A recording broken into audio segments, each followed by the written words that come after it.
Hi guys, Bran here, and welcome to another commentary video. Today we're going to be talking about, is P100ing your survivor a bad idea, and kind of the things that are rolled into that might make your games more miserable, and how this isn't actually a thing that has been new to the DBD community, and it has been happening in a different instance for quite some time. So let's go ahead and talk about it. So why would P100ing your survivor be a bad thing? It's just kind of like right now a fun way to really show your investment into a specific character. Currently I'm on my way to prestiging my Jeff to P100 because honestly with my killers I kind of play too many killers to really kind of prestige one person, so I'm kind of just mostly focusing on prestiging my survivor main, which is Jeff, because that is the person that I play most consistently on that role. P100ing is just a way to kind of like guarantee good items all the time, and really for the most part it's just a way to flex at other people and go, hey, I really like this character a lot. I'm a big fan of this character, and you can see that by how much I have spent blood points on them, how much I have prestiged them, which inherently seems kind of like just a net positive, a good thing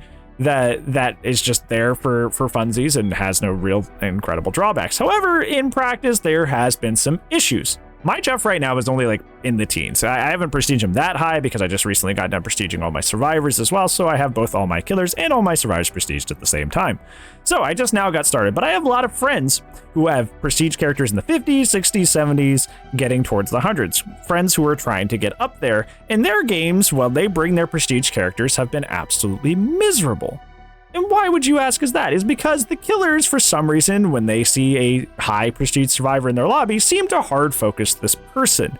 And the mindset behind this is kind of the idea that, hey, this person has a lot of time to invest in this game.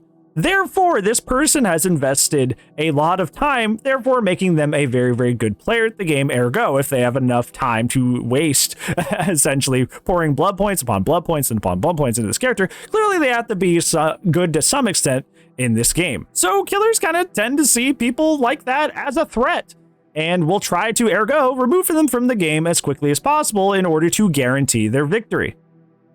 Now, like I said earlier, this is not a new thing in Dead by Daylight. This has existed with something else that has been in the game for quite some time, that being Legacy.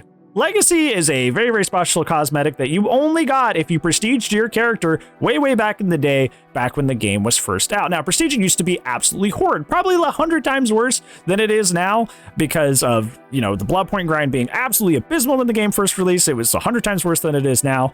And also people had to like do weird things to even continue that grind, like getting in the same server and like, you know, sniping each other's games. That's a whole other video. That's a whole other thing that takes a lot of explaining. But essentially all you need to know is that Legacy was so incredibly hard to get that it was just insurmountable to get it. And so that's why it's so valued nowadays when somebody has Legacy, because it was so incredibly hard to get. However, that goes on the flip side as well, just like the issue we're having at the P100, is that if you see somebody bring a Legacy into a match, that player has been playing the game for an incredibly long time, but even if you want to go into a match with your Legacy and chill, often killers will see that Legacy, see, oh my god, this is a really good player, and see you as a threat, and then ergo treat you as such, even if you just want to relax. So a lot of people don't bring their Legacy into matches, even though they have it. Now, the problem with P100 is you can't even hide it. Like if, let's say Jeff had Legacy. Obviously, he doesn't have Legacy because he didn't come out for a long time.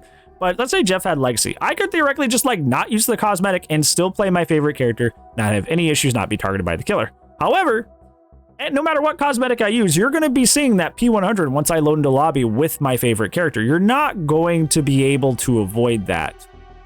So somebody was just suggesting to me off stream, they're like, hey, you could just like last second swap like you do with items, like you do with flashlights, last second swap, so you can actually, you know, bring in your P100 character. I think it's like a little dystopian. That's a little scary, that this idea that like I have to last second swap a character just so I can play my favorite character, just so I don't get harassed and affected by just bringing a P100 character into a match and getting hard focused. It's scary that that's a thing that we have to do, but that's just a thing. So is P100 your character worth it? Let me know down in the comments below. That's gonna be it for today's video, friends. Thank you so much for watching. But other than that, I'm gonna see you tomorrow. And if I don't, I'll see you when I see you.